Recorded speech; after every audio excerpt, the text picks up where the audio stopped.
샬롬 할렐루야. 요한일서 2장 12절에서 14절이요.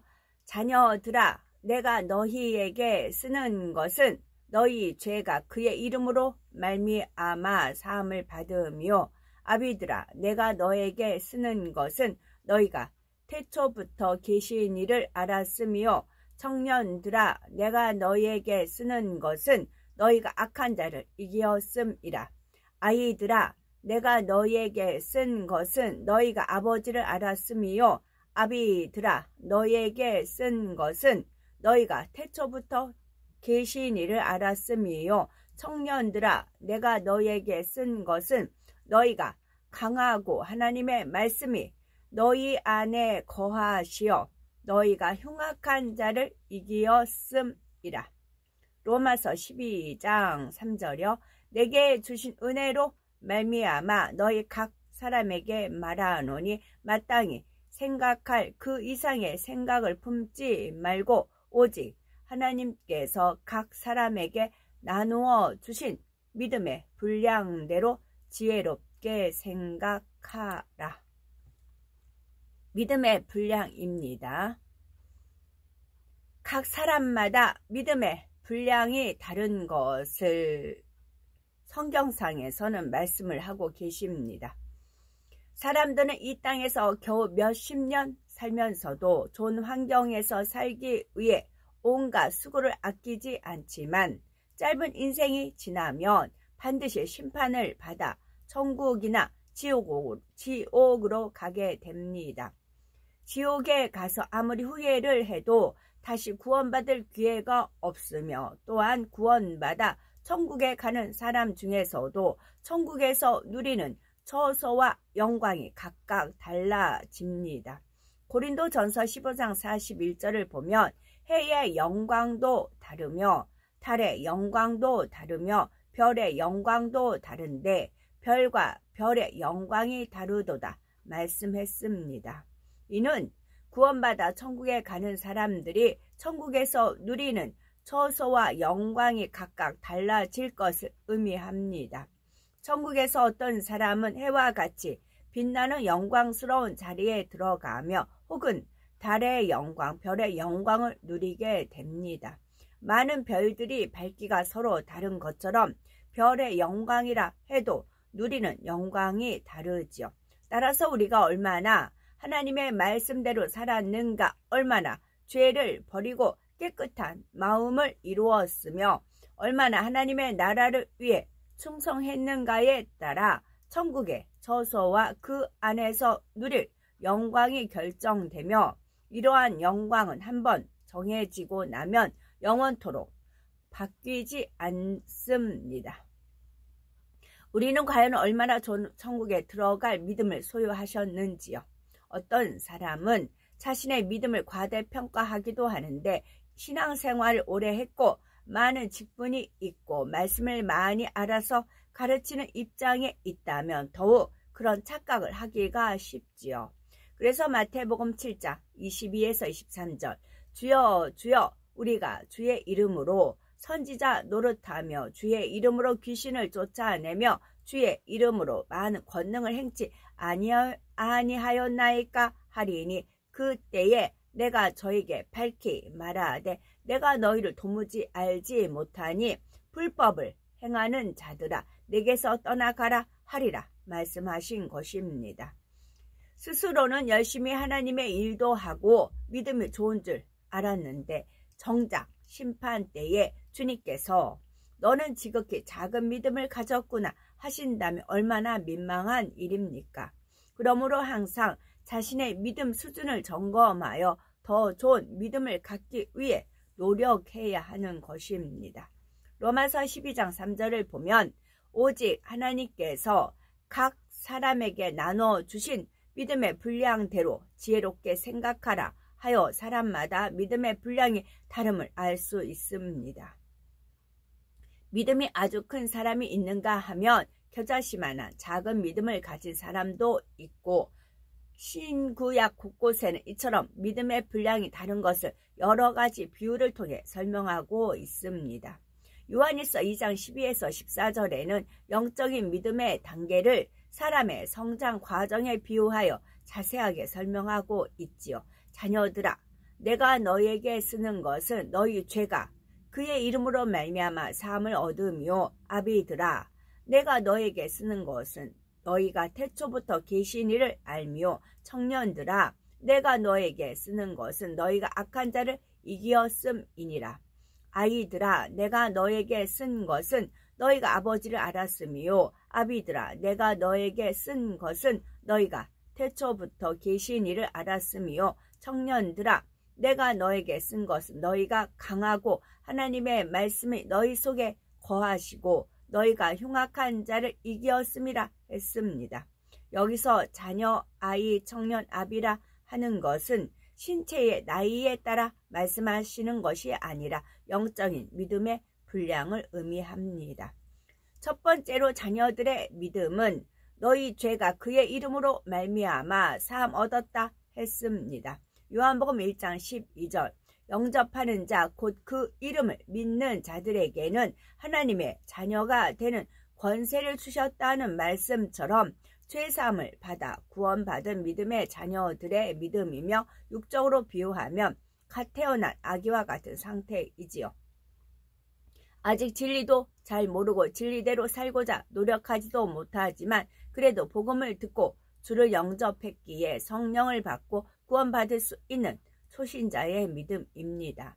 두 번째로 아이들은 아버지를 알았다 했습니다. 아버지를 안다는 것은 구원받은 성도들의 아버지가 누구이신지 아는 것으로 곧 하나님께서 우리 아버지가 되심을 안다는 말이죠. 구원받을 믿음이 있는 사람은 하나님께서 아버지이심을 알고 기도할 때도 당연히 아버지라고 부릅니다. 또한 아버지의 말씀을 배우려고 하고 말씀대로 순종하려고 하지요. 그러나 아이의 믿음에서는 말씀에 순종할 때도 있지만 순종하지 못하는 것도 있고, 시험이 오면 원망 불평하거나 낙심할 때도 있습니다. 세 번째로 청년의 믿음은 강하고 하나님의 말씀이 그 안에 거하며 악한 자를 이기는 믿음이라 했습니다. 하나님의 말씀이 그 안에 거한다는 것은 그 말씀을 온전히 지켜 행하는 것을 말하지요. 하나님의 말씀이 마음에 임해 있으므로 천국의 소망을 두어 세상을 바라보지 않으며 악한 자 그 원수마귀 사단이 미혹하려 해도 미혹되지 않고 말씀으로 물리칠 수 있는 것입니다.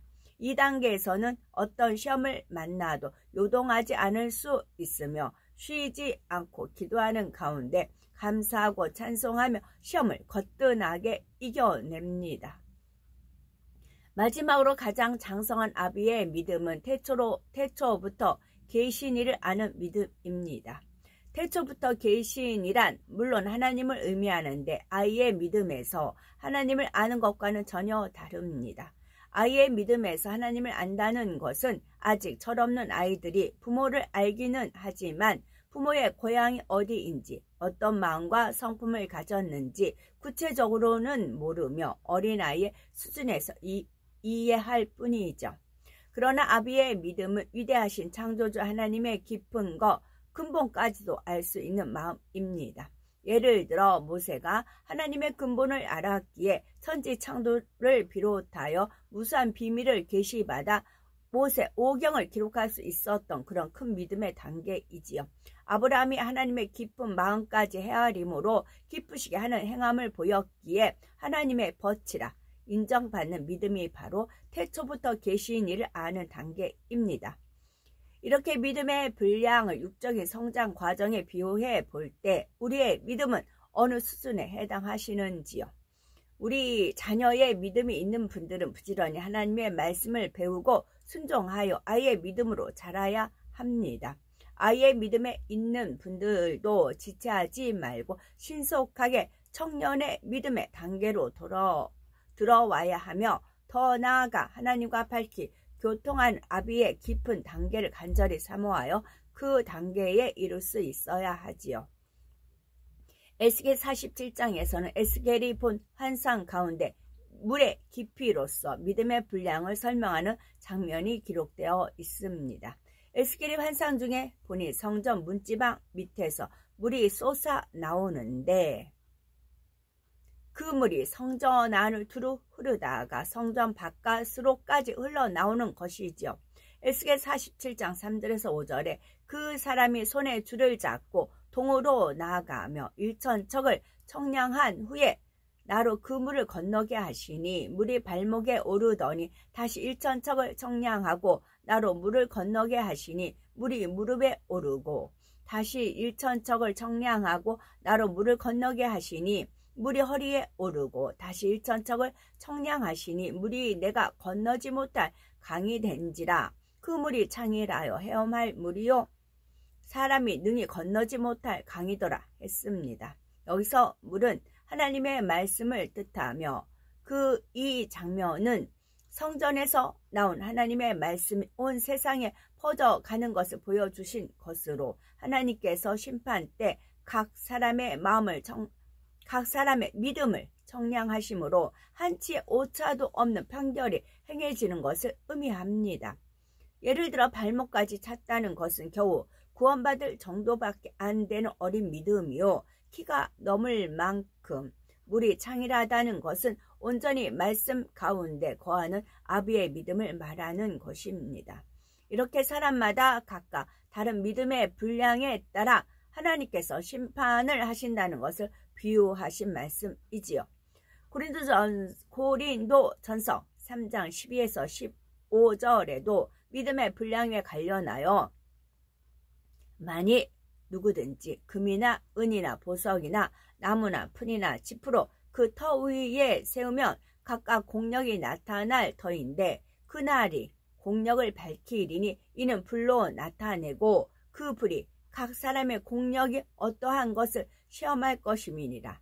만일 누구든지 그 위에 세운 공력이 그대로 있으면 상을 받고 누구든지 공력이 불타면 해를 받으리니 그러나 자기는 구원을 얻되 불 가운데서 얻은 것 같으리라 했습니다.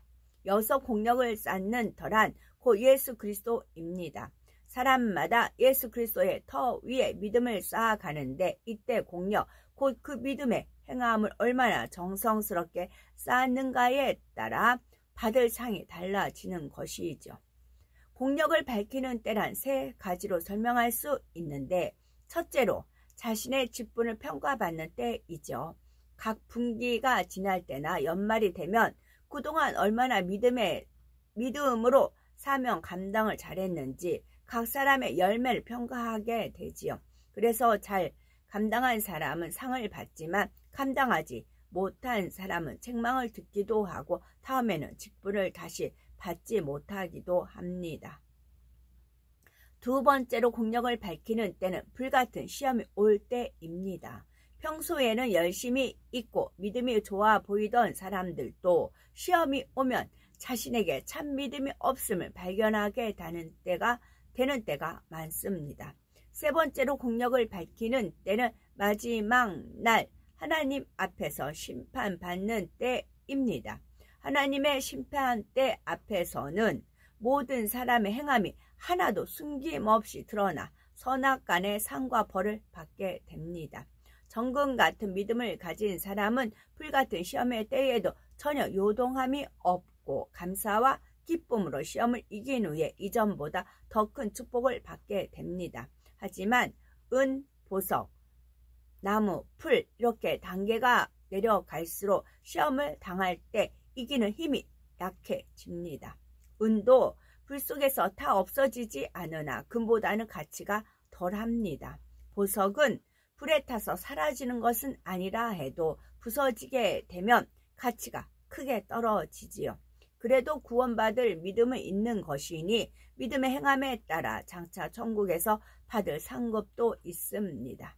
나무와 풀은 불 속에 들어가면 다 버리는데 이는 간신히 구원받을 믿음은 있지만 공력이 불에 타서 사라지니 천국에서 받을 상급은 없는 경우를 의미하지요.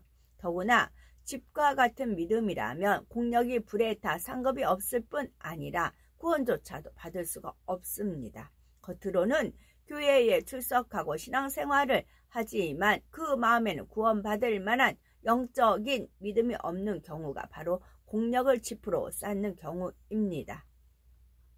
우리 중에는 혹시라도 공력이 생명이 없는 집과 같아서 지푸라기와 같아서 구원조차 받지 못하는 분이 결코 없어야 되겠고, 풀이나 나무 같은 믿음으로도 부족하고 보석이나 은과 같은 단계에도 만족해서는 안 되며, 천금 같은 믿음을 소유하여 하나님께서 공력을 시험하시는 마지막 날에 큰 영광과 상급을 받을 수 있는 우리가 되어야 되겠습니다.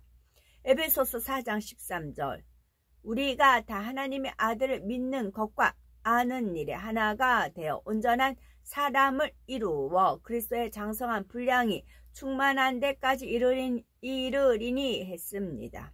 성경 말씀을 듣고 머리로 아는 것만 아니라 마음으로 믿어 마음에 이뤄냄으로 죄와 상관이 없는 우리가 될 때 하나님께서 원하시는 참자녀가 될 수 있고, 땅에서나 하늘에서나 주님과 동행하면서 영원한 사랑을 나눌 수가 있습니다. 그러므로 우리 모두 하나님의 말씀을 깨닫는 대로 순종하고 마음을 진리로 변화시켜 장성한 그리스도의 분량까지 이른 우리가 되셔야 되겠죠. 아멘.